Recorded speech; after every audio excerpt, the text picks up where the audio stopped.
O que é essencial é invisível aos olhos. Assim disse a raposa, personagem do livro Pequeno Príncipe. Ela falou isso se referindo ao sentimento.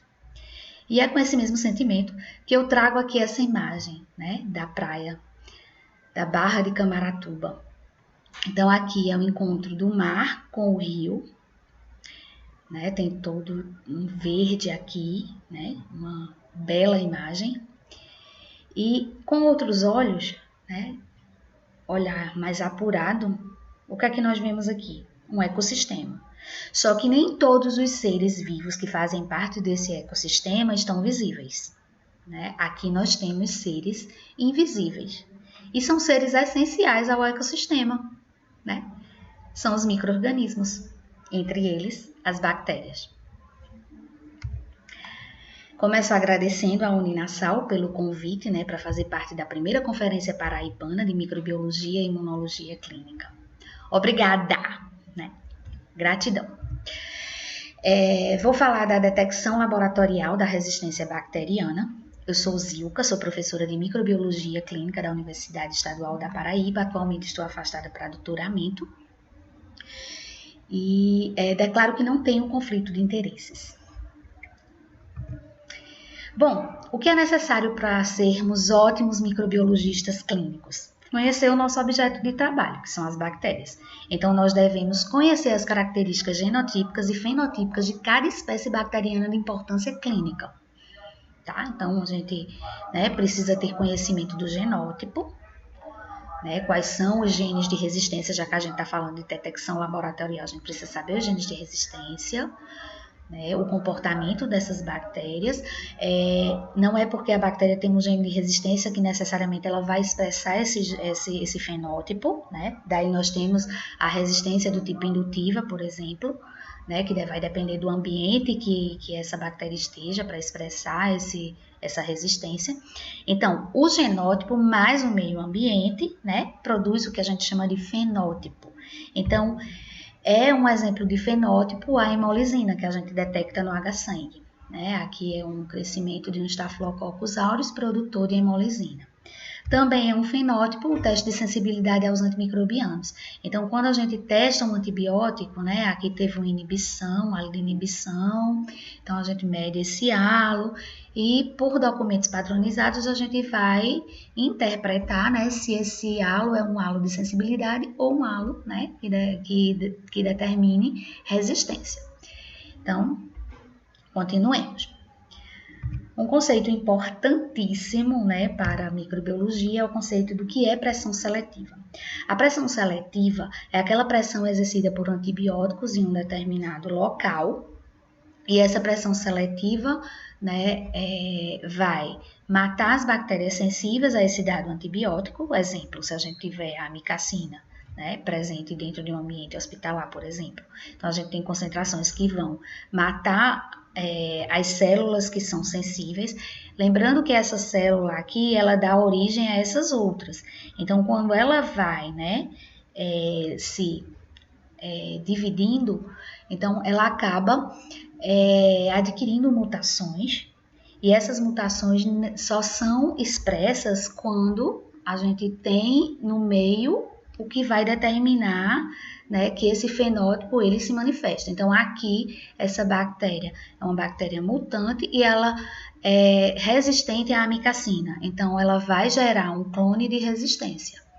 Tá? Posteriormente, essa bactéria que é resistente à amicacina pode, né, também ser selecionada como resistência a outros antibióticos, né, por outras mutações.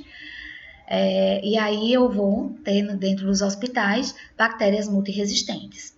Isso acontece no ambiente também, tá? Além do ambiente hospitalar, dentro do hospital, acontece no meio ambiente. Né? Só que no meio ambiente a gente não tem uma quantidade grande e uma variedade grande de antibióticos, certo? Tudo aqui também depende de concentração. Bom, sigamos. Aqui eu trago para vocês resultados do relatório de gerência de risco em serviços de saúde, né, de unidade de terapia intensiva no Distrito Federal, de vários hospitais públicos e particulares, certo? O ano de coleta foi 2019, como eles vêm fazendo há anos anos anteriores, então eles comparam. Tá? Então, aqui na figura 4, nós temos enterobactérias. Aqui está sendo expressa a resistência aos carbapenêmicos, enterobactérias causadoras de infecções primárias de corrente sanguínea associadas a catéter venoso central em UTI adulto. Tá? Então, eles fizeram aqui a comparação, né? Como eu já falei, de 2015 a 2019. Então, vamos destacar aqui a Klebsiella pneumoniae, que em 2019 tem 80,5%, né, de cepas isoladas com resistência aos carbapenêmicos, que são imipenem, ertapenem, meropenem, noripenem, tá? Em 2015 a gente tinha uma percentagem menor, né? Então essa percentagem, ó, vem aumentando no decorrer dos anos, apesar que 2017, 2018 se manteve estável. Mas isso não é uma percentagem boa, né? A presença de Klebsiella pneumoniae nessas infecções em UTI adulto. Aqui, esse resultado é o mesmo resultado, só que as bactérias são diferentes. Aqui é o Acinetobacter, né, que em 2019, 90% das estirpes nessas UTIs, né, são de Acinetobacter, resistente aos carbapenens, e 63,6% de Pseudomonas resistente aos carbapenêmicos. Né? Isso é bem preocupante. Bom, essa imagem aqui é conhecida de muitos, né? É um ambiente hospitalar. Como microbiologista, como é que vocês olham para esse ambiente? Ele é um ambiente limpo, né? Só que aí já vem as dúvidas. Poxa, será que ele está desinfectado? Será que nesse birô aqui, dentro da gaveta, tem um estetoscópio e esse estetoscópio não foi desinfectado e ele pode levar, né, uma bactéria que esteja lá para um paciente que esteja, né, vulnerável? Minhas mãos, né, passei a mão no nariz, estou com bactérias aqui na minha mão e vou lá, peguei no paciente, né, sem luva, sem lavar as mãos. Bom, eu vejo o mundo assim, tá? Então, na minha cabeça sempre eu penso, será que está desinfectado? Né? Como será que foi feita a desinfecção? Lógico, se eu trabalhar no hospital, eu vou, né, tá lá mais tranquila. Mas quando eu vou como paciente, né, eu fico observando, tá? Então, o que eu quero fazer agora? Eu trouxe essa imagem para vocês porque eu quero tirar vocês um pouco do laboratório de microbiologia clínica, certo? Para o mundo.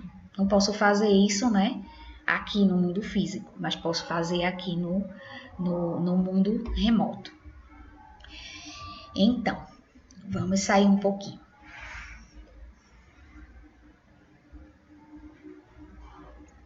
A reflexão que eu trago aqui é: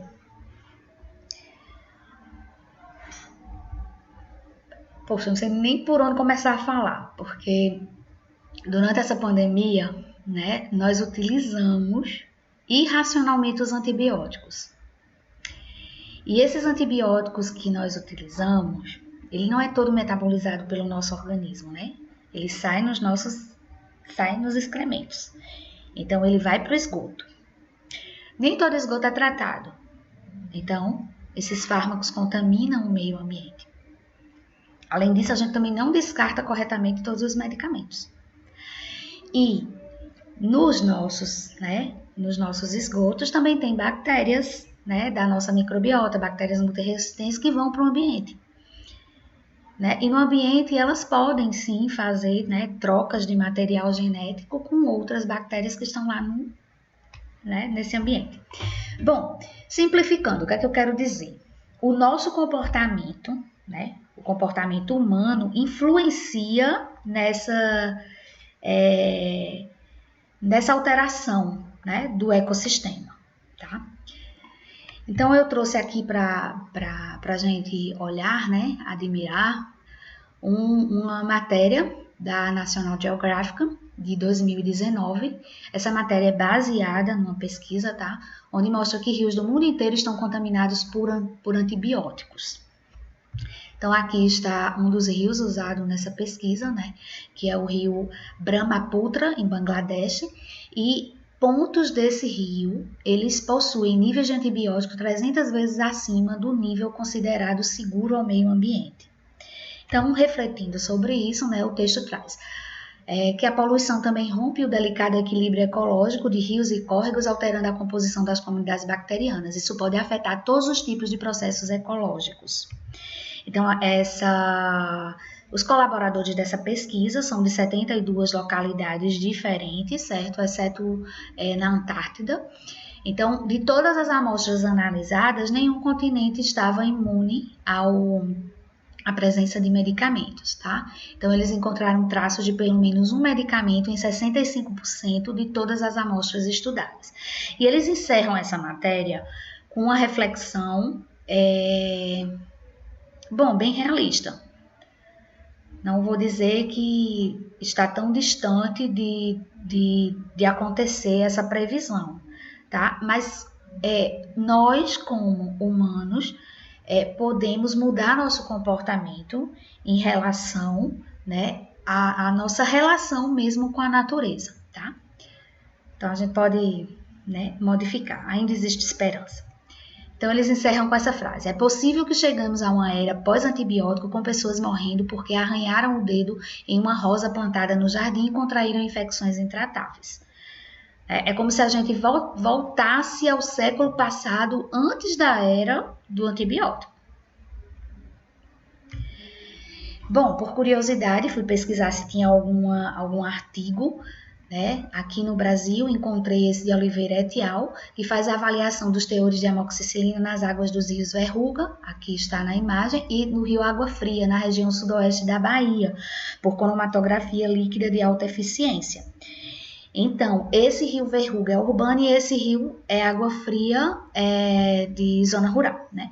Então, veja aqui que os 4 pontos de coleta do rio Verruga têm, né, traços de amoxicilina, enquanto que aqui o rio, né, da zona rural não tem todos os pontos, mas tem na nascente do rio, tem amoxicilina, e também no término da barragem Água Fria 2 também tem traços de amoxicilina, enquanto que os outros pontos não foi detectada essa presença, tá?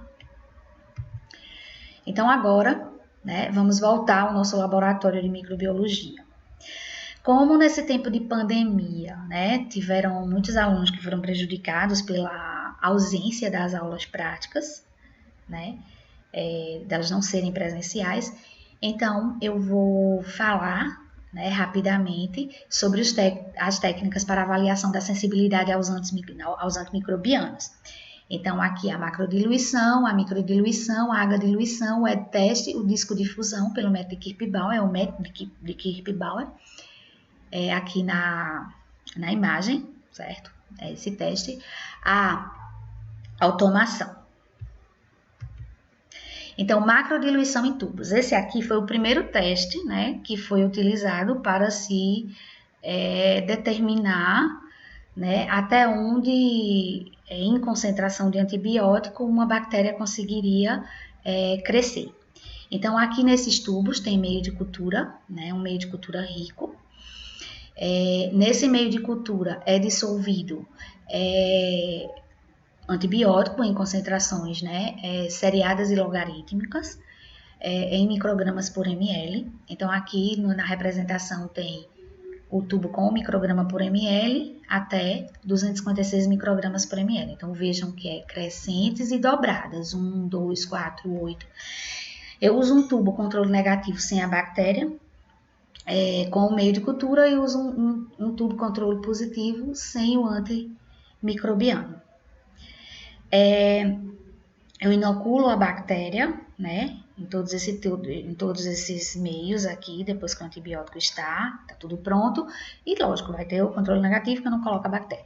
Incubo por 24 horas, isso vai depender de incubação, tá? Tempo de incubação, de bactéria para bactéria.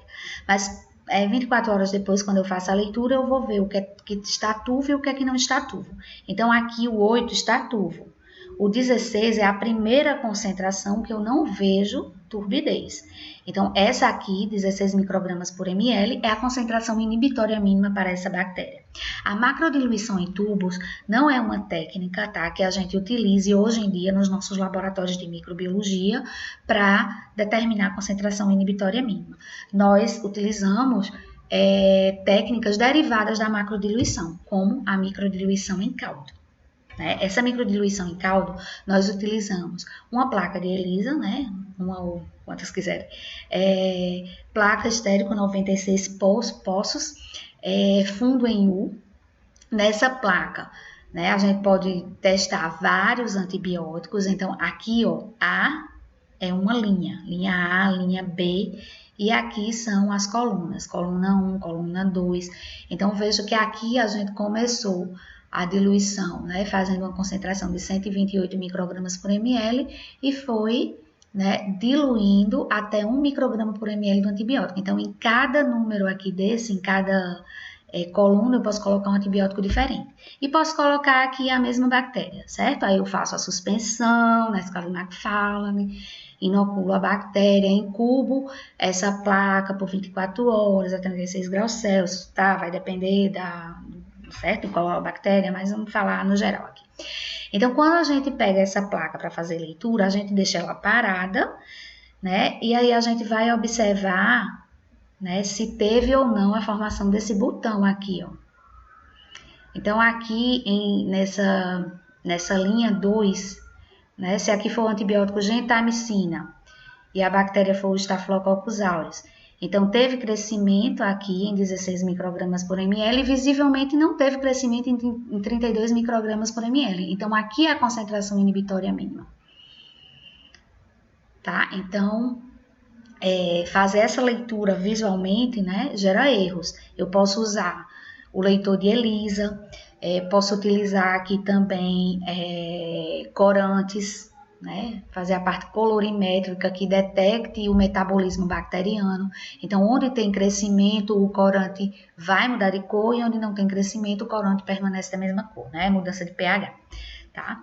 Então, essa técnica de microdiluição em caldo é uma técnica que a gente traz para o nosso laboratório de microbiologia clínica. Ó.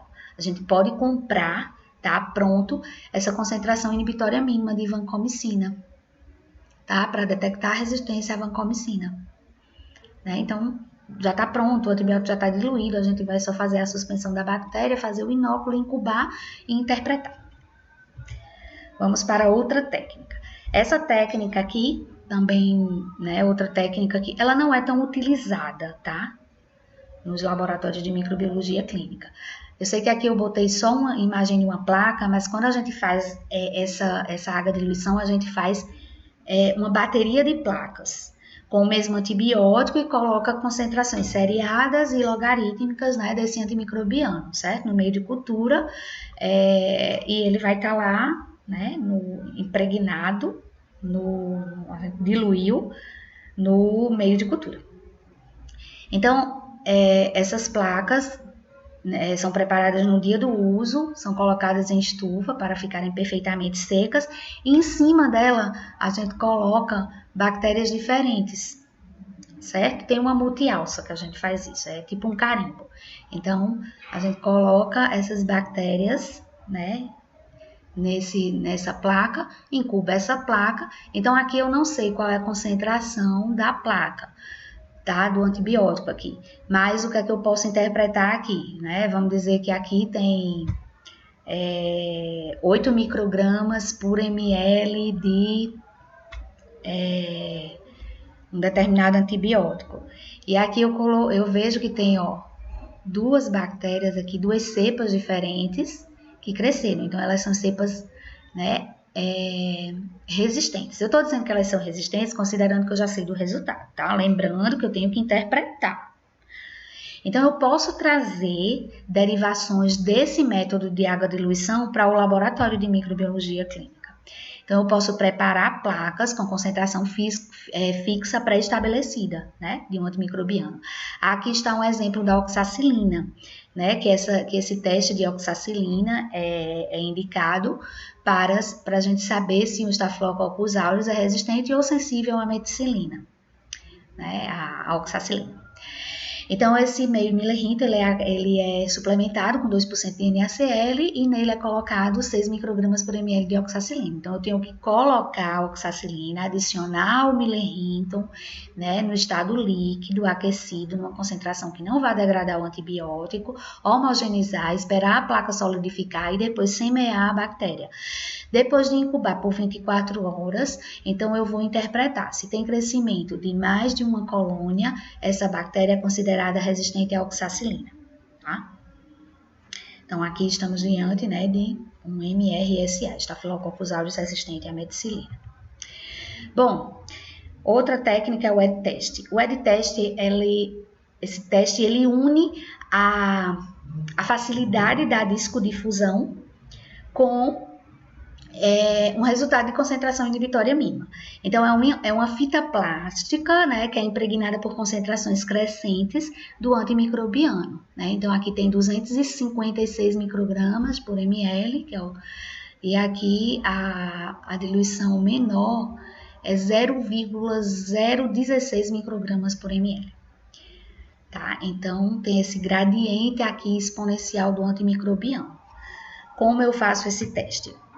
Numa placa de Miller-Hinton, eu semeio, né, a suspensão bacteriana na escala de McFarlane, espero absorver. Depois que absorve, eu coloco aqui por cima a fita de teste. Depois de incubado, né, se o antibiótico que difundiu no meio, né, tiver atividade frente à bactéria, então vai se formar uma elipse. Daí esse nome aqui, é de elipse, tá? É da elipse de inibição. Então, a leitura da concentração inibitória mínima é onde encosta aqui a elipse, certo? Aqui seria uma interpretação de 0,25 microgramas por ml, a concentração inibitória mínima. Esse teste eu posso trazer para o laboratório de microbiologia clínica. Então, aqui está um teste, né? Aqui dos dois lados tem ceftazidima. De um dos lados tem somente a ceftazidima e do outro lado tem a ceftazidima com ácido clavulânico. Esse teste aqui é para detectar o fenótipo ISBL. A bactéria aqui, né, do exemplo, é a Klebsiella pneumoniae. Então, a gente sabe que a beta-lactamase de espectro ampliado, ela é inibida por inibidores de beta-lactamase. Por isso que aqui do lado, onde tem o ácido clavulânico, que é o inibidor, né, teve ausência de crescimento, e eu posso ler um MIC aqui, que é um MIC acima de 32 microgramas por ml. Aqui onde tem somente a ceftazidima, a bactéria cresceu, né? Aliás, gente, perdoe.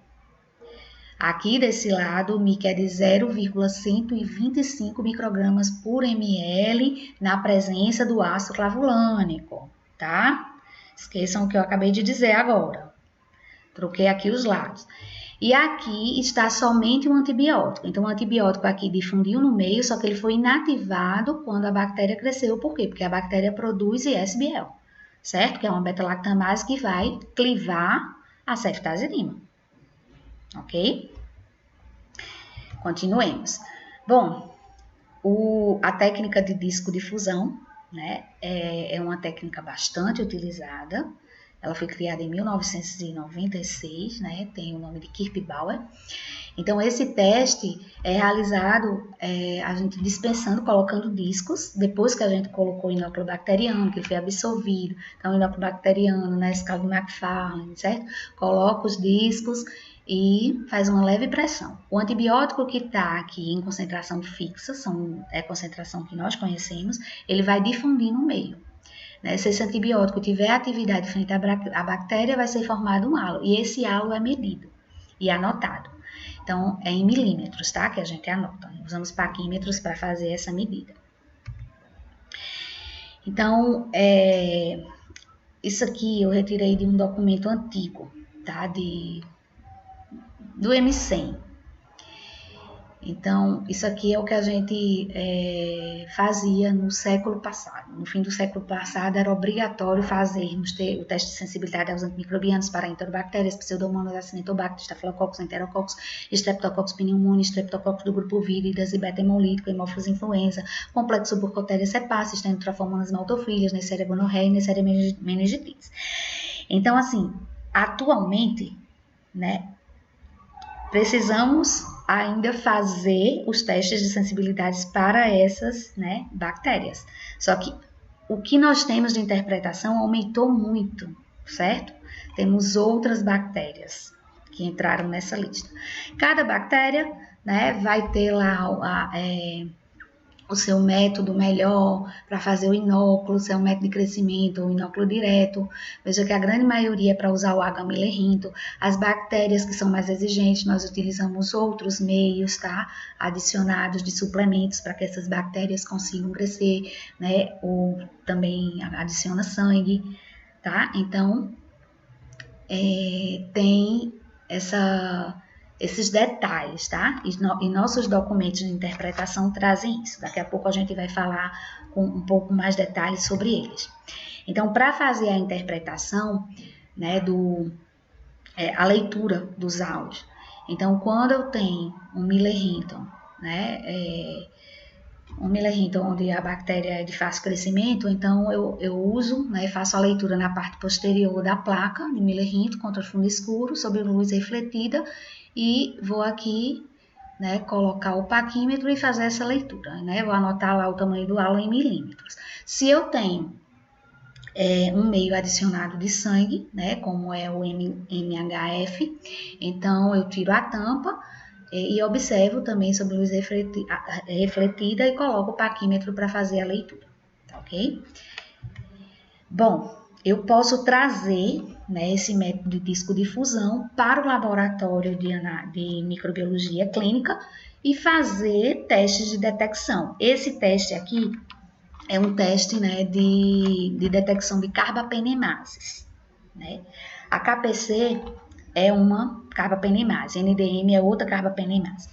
Então, aqui na nota técnica número 1 de 2013 da Anvisa, certo? Tem descrito a técnica. Nós utilizamos discos de ertapenem, imipenem e meropenem. Utilizamos, né, a clozapacilina, o ácido fenilborônico e o EDTA. A gente, no laboratório, a gente impregna, né, discos de carbapenêmicos com EDTA, com clozapacilina e com ácido fenilborônico. O ácido fenilborônico, ele inibe KPC. O EDTA é um quelante de zinco, né? Ele inibe metalobeta-lactamases, como, né, a enzima NDM. E nós usamos a clozapacilina para... é um potenciador usado para diferenciar a inibição que é provocada pelo ácido fenilborônico, tá? Então, vamos ver aqui como faz.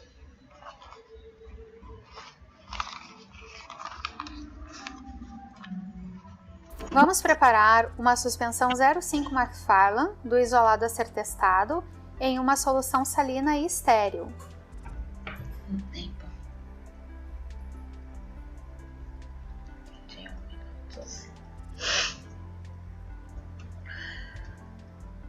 Essa suspensão deverá ser semeada em uma placa de agar Miller-Hinton de 150 mm, da mesma forma que você semeia para preparar um antibiograma convencional.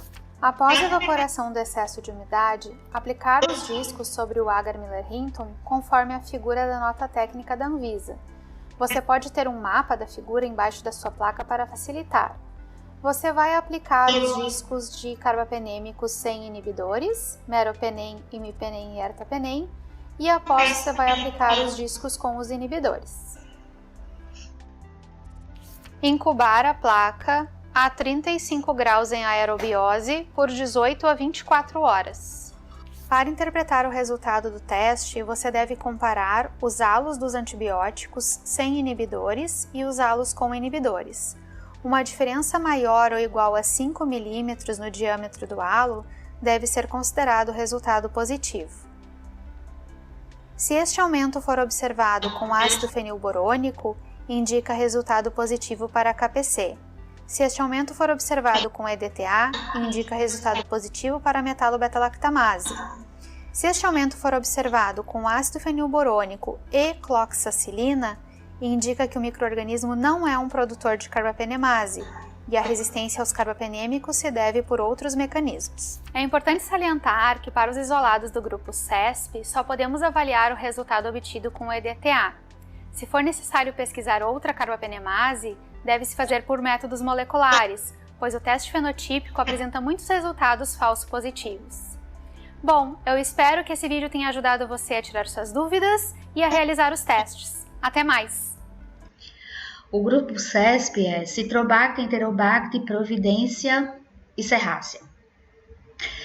Esse vídeo aqui eu retirei do canal do YouTube. Eu vou disponibilizar esses slides para vocês. E esse link, ou aqui, né, no nome YouTube, já leva vocês, quando vocês abrirem esses slides, para o vídeo, tá? Que aí vocês vão poder assistir todo, fixar o conhecimento, tá ok? Vamos continuar. Vamos preparar uma Bom, ainda falando de discodifusão, desculpem a nossa falha técnica, né? Ainda falando de discodifusão, né, tem outro método para detectar ISBL, que é o método de discoaproximação. Então, aqui no centro a gente tem o disco de amoxicilina com ácido clavulânico e ao redor dele nós temos cefalosporinas e o monobactam azitreonam. Então, aqui a gente tem cefepima, tem ceftriaxona, ceftazidima e o azitreonam. No centro tem a amoxicilina com ácido clavulânico. Lembrando que a gente semeou a bactéria, tá? Esperou absorver no Miller-Hinton, depois colocou os discos nessa posição. Depois de incubar, o que é que a gente observa aqui? Como a ISBL ela é inibida por inibidor de beta-lactamase, aqui se formou zona fantasma. Então, essa zona fantasma, ela está acontecendo, está ocorrendo um fenótipo, certo, da detecção positiva da presença de beta-lactamase de espectro estendido ou beta-lactamase de espectro ampliado, que é o ISBL. Tá, ok? Bom, a última técnica que vamos falar um pouco são os sistemas de automação, né? Nós não vamos detalhar, mas o que é que eu quero dizer aqui? Que no Brasil, né, nós temos equipamentos disponíveis, entre eles está o Vitek 2 da Biomerrier e o da BD Phoenix. Eles são equipamentos, né, de automação que fazem a identificação bacteriana e também fazem, né, determinam concentração inibitória mínima. Só que essa concentração inibitória mínima é uma concentração semi-quantitativa, né, porque eles não fazem todas as diluições. Eles usam de 2 a 4 diluições próximas do ponto de corte de um determinado antibiótico. Então, aqui eu tirei do BR-Cast, né, a ordem Enterobacterales. Para a amicacina, o ponto de corte para ser considerado sensível é menor ou igual a 8 microgramas por ml e para ser considerado resistente é maior que 8. Então, esse é um ponto de corte, né? 8 é uma concentração importante para a amicacina em enterobactérias. Então, os equipamentos vão utilizar o quê? Vão utilizar 2, 4, 8, 16, por exemplo, 2, 4, 8, 16, 32 de concentração. Então, aí, né, nem sempre eu vou ter um resultado exato de concentração inibitória mínima, mas a leitura vai me dizer se é sensível ou resistente, tá ok? Bom, depois que eu tenho esses dados, né, tamanho de halo em milímetros ou concentração inibitória mínima, como eu vou, né, interpretar esse resultado para dizer se uma determinada bactéria é resistente ou sensível, né, a um antibiótico? Então, existem documentos, né, que são elaborados por comitês, e esses documentos, os pesquisadores e os microbiologistas que fazem parte desses comitês, eles estudam artigos científicos e trazem para esse documento um consenso, tá? Então, um consenso que já é conhecido, né, de muito tempo atrás, é o CLSI, né, que é o Clinical Laboratory Standards Instituto, que ele elabora documentos com padrões e diretrizes de consenso voluntário aplicáveis globalmente para o laboratório clínico. Então, o desse ano é o documento, né, para a interpretação do teste de sensibilidade aos antimicrobianos, é o M100, edição 32, certo? Que é de março de 2022. Então, vai ter um webinar, que se vocês quiserem participar, tá aqui, só que precisa pagar, tá? Nada, assim, é em dólar, então é algo alto, né, para o salário que nós recebemos, né? A não ser que, né, vocês sejam empresários, então vai ficar mais fácil. Bom, mas eu não vou falar aqui, né, de preço, tá? Então, bom, eu não vou falar, mas já falando. O que é que acontece? Apesar do CLSI existir, né, desde 1977, porque ele mudou de nome, né? Ele tinha outro nome.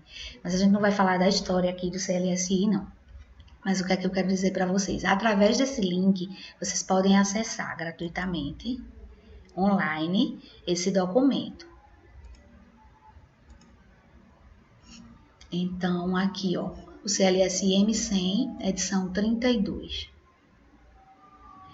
Então, aqui vocês podem explorar, tá? Se quiserem conhecer o M100. Tá? Vou deixar o link aqui já para que vocês acessem através dos slides, para ficar mais fácil encontrar. Bom, para que a gente tenha a edição impressa ou no computador, a gente precisa pagar por isso, tá? O preço não é tão barato. E no final do século passado foi criado um outro comitê, que é o EUCAST, né, que é um comitê científico que elabora e define diretrizes para interpretar a resistência antimicrobiana. Então, esse é o comitê europeu. Aqui no Brasil, né, no início do século, a gente não tinha um consenso brasileiro, a gente não tinha, né, um grupo de trabalho, sabe? Mas esse grupo de trabalho, ele foi criado em 2016. Ele foi criado, né, conjuntamente pela Sociedade Brasileira de Análises Clínicas, a Sociedade Brasileira de Infectologia, a Sociedade Brasileira de Microbiologia e a Sociedade Brasileira de Patologia Clínica e Medicina Laboratorial. Então, o nosso consenso, né, decidiu que a gente deve seguir aqui no Brasil o EUCAST. Tá? O próprio EUCAST, na verdade, tem muitas semelhanças com o CLSI, tá, ok? Aqui eu deixei o link para que vocês explorem o site da BRCAST. Em 2018, no dia 11 de setembro, né, saiu uma portaria do número 64 no Diário Oficial da União, que determina aos laboratórios da rede pública e rede privada de todas as unidades federadas a utilização das normas de interpretação para os testes de sensibilidade aos antimicrobianos, tendo como base os documentos da versão brasileira do EUCAST. Tá? Então, aqui está. Eu vou entrar aqui no site do EUCAST, né, e eu deixei aqui algo importante para o que a gente está discutindo, que é o documento número 4 de orientações do EUCAST para a detecção de mecanismos de resistência e resistências específicas. Então, ao entrar no link, né, vocês vão procurar, que tem muita coisa para vocês explorarem. Então, baixa o documento para o seu computador e depois abre o documento. Então, veja aqui, a versão, em julho de 2017, é a versão, né, em inglês. A versão para o português, a versão, só lembro do cinema, né? Versão brasileira. Setembro de 2018, né? Nosso BRCAST. Então, aqui está, certo? As bactérias de importância clínica e os testes laboratoriais que a gente deve fazer para detectar essa resistência. Tá? Então, aqui, por exemplo, Staphylococcus aureus não sensível aos glicopeptídeos, Staphylococcus aureus resistente à meticilina, oxacilina, Enterococcus faecis, Enterococcus fecalis resistente à vancomicina. Tá? Então, podem explorar e estudar isso aqui, né, para colocar na prática. Até porque, né, está sendo exigido. Né? Ao sair essa portaria aqui, foi dado 1 ano para os laboratórios de microbiologia clínica se adequarem, tá? E passarem, né, a usar o BRCAST. Bom, aqui a lista de bactérias que são exigidas, né, fazer o teste de sensibilidade aos antimicrobianos. Veja que a lista aumentou, essa é do BRCAST 2021. Aqui é uma das páginas do BRCAST, né, para a ordem Enterobacterales. Né? Então, aqui tem os pontos de corte para concentração inibitória mínima e aqui os pontos de corte para os AUs, né, em milímetros que detectamos. Aqui está em vermelho porque a gente deve prestar atenção na concentração do disco que a gente usa, tá? Para fazer o método de disco de fusão de Kirby-Bauer. Em amarelo é o que mudou de um ano para outro, então teve modificação, alguma modificação aqui, certo? E o BRCAST está chamando a atenção para isso. Bom, outras técnicas, né, para detecção de resistência. Estou citando apenas algumas, porque tem outras além dessas, tá? A reação de polimerase em cadeia, PCR, tem o PCR em tempo real, tem o teste fenotípico colorimétrico, tem os testes imunocromatográficos, né? Aqui eu peguei esse artigo, que foi de 2008, porque os pesquisadores queriam descobrir uma técnica, né, que pudesse detectar os fenótipos de resistências do tipo KPC, KPC1, KPC2, KPC3. Então, eles queriam diferenciar, né, os genes BLA-KPC, certo? Que são genes variados. Então, esses genes vão produzir, né, carbapenemases diferentes, que vão clivar carbapenêmicos diferentes, ou às vezes até o mesmo, mas tem uma combinação. Então, o fenótipo é diferente. Tá? Então, o que é que eles fizeram? Aqui eles utilizaram uma técnica, né, de PCR em tempo real, com TaqMan, e depois de amplificar todos os fragmentos, né, foram com 399 pares de base da KPC1, da KPC2 e da KPC3, só que eles usaram enzimas de restrição. E essas enzimas de restrição cortam em pontos diferentes desses genes amplificados, tá? Então, aqui, né, quando a KPC1 não é cortada pelas enzimas utilizadas, a KPC2 é cortada em dois fragmentos, um de 359 pares de bases e um de 40 pares de base, e a KPC3 é clivada em três fragmentos, um de 295 pares de bases, outro de 94 pares de base e outro de 40 pares de base.